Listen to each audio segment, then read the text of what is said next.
Hello everyone, welcome to another Connecting Africa video. I'm Paula Gilbert, the editor of Connecting Africa, and I'm here at Africa Tech Festival in Cape Town, South Africa.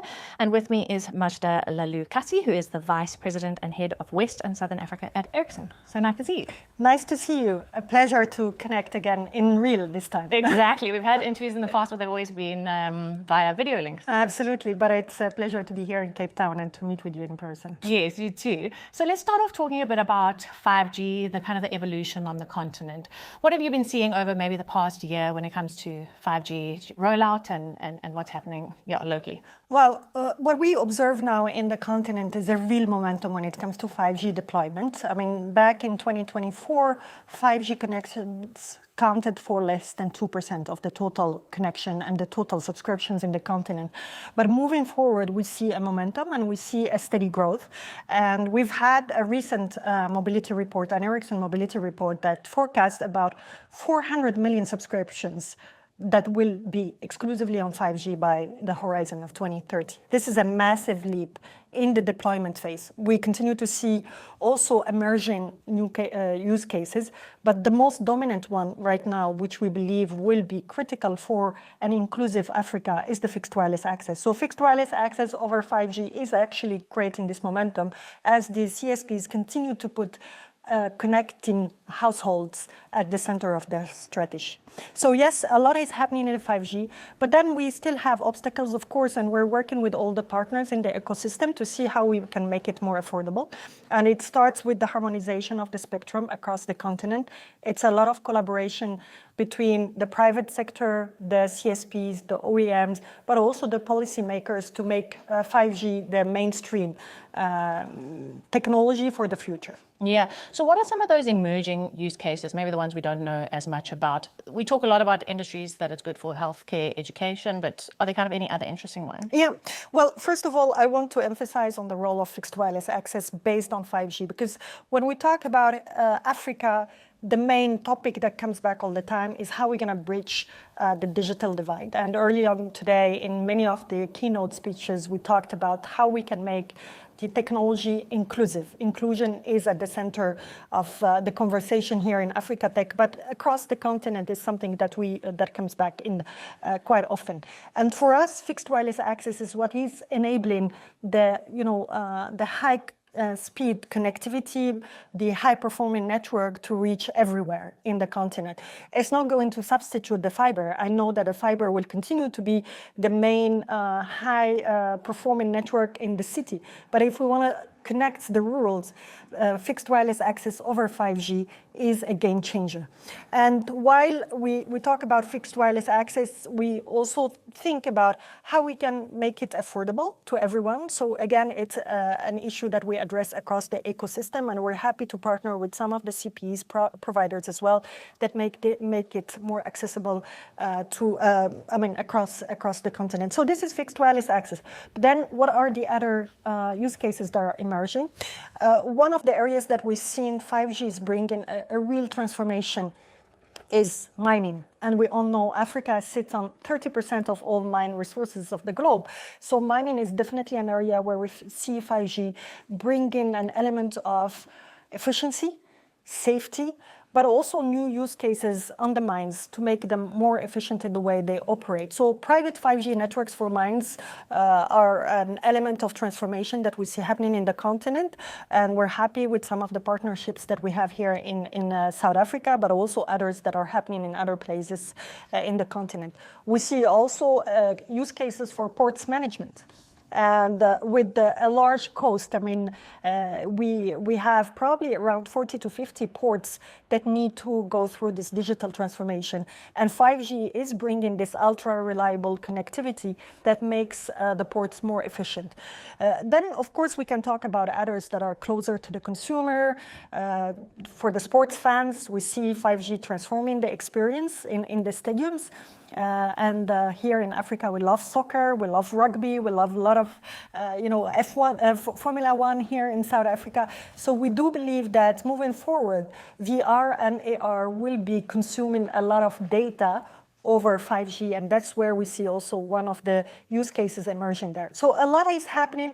We see also applications in the education, in the healthcare, but these are some of the concrete examples that are really relevant to the context of Africa. Yeah, amazing to see what's actually happening now, that it's no longer a future thing, it's what's really happening on the ground. And then I don't think you can have any conversation at an event like this or in general without talking about AI these days. Absolutely. Yeah, so how is Ericsson kind of approaching the rise of AI in the telecoms sector? Yeah, so first of all, I mean, we have to acknowledge that there is not a single AI. There are multiple AIs. I mean, in the context of networks and the B2B operations that we're in, AI plays an essential role in making the networks more efficient. And AI for us is not something new. It's something that we've worked on for decades, making sure that we have AI embedded in the design of our product. We have software features that are AI enabled that allow us, for example, to have better energy efficiency in the network. And we know how important is energy for Africa. So this is an element of focus. But we're also embedding AI in our ways of addressing customers, in our processes. So it's bringing a lot of efficiency for us. But then we talk about AI in the networks, but we also talk about networks for the AI. And our belief at Ericsson is that the combination of AI, cloud, and mobile networks, advanced connectivities in mobile, is what will unlock the full digital transformation. So we're working really hand in hand with these three technologies, but also with a lot of collaboration across the ecosystem to make sure that we leverage on AI, but not only AI, it's making sure that we have the right networks to run them, and we also leverage on the cloud. Something where AI plays a really important role, but at the same time, we talk about it as maybe one of the roadblocks of getting AI generalized is the energy efficiency part. Okay. And for us, AI is a key enabler of breaking the energy curve, because without AI, we can't really go with a massive reduction in the way networks consume energy. And this is where we put AI at play in our software design, in our products. And so far, we've been able to, with the new generation products, we've been able to achieve something around 30 to 40% energy consumption reduction. Yeah, so share a bit more on that, because sustainability has really become such a major factor, I think, for telcos in general. So yeah, what are those advancements that we're seeing? I think there are AI advancements, but there are also other ones, right? When it comes to more energy efficient networks. Absolutely. So basically for us, I mean, when we talk about sustainability, we talk about this target zero, where we want to reduce our footprint, carbon footprint, and there we're taking an integrated approach to this. So sustainability again is something at the heart of Ericsson's strategy. We're building it in our supply chain, making our supply chain more efficient, with less carbon footprint. We're making our own operation as sustainable as possible, but also we believe ICT is a key enabler of bringing sustainability across sectors. I mean, I've talked before about applications in mining or in port. This is one of the areas where differentiated connectivity brings a real reduction in the carbon footprint.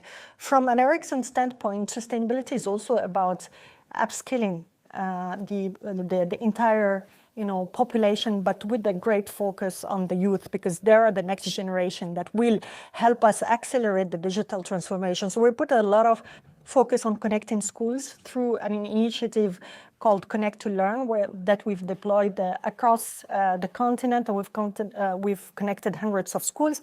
We put a lot of focus on also building these digital hubs, and one of them is here in South Africa, where we put the digital literacy at the heart of how we prepare the next generation for work, for education, but also to be integrated in the ICT ecosystem.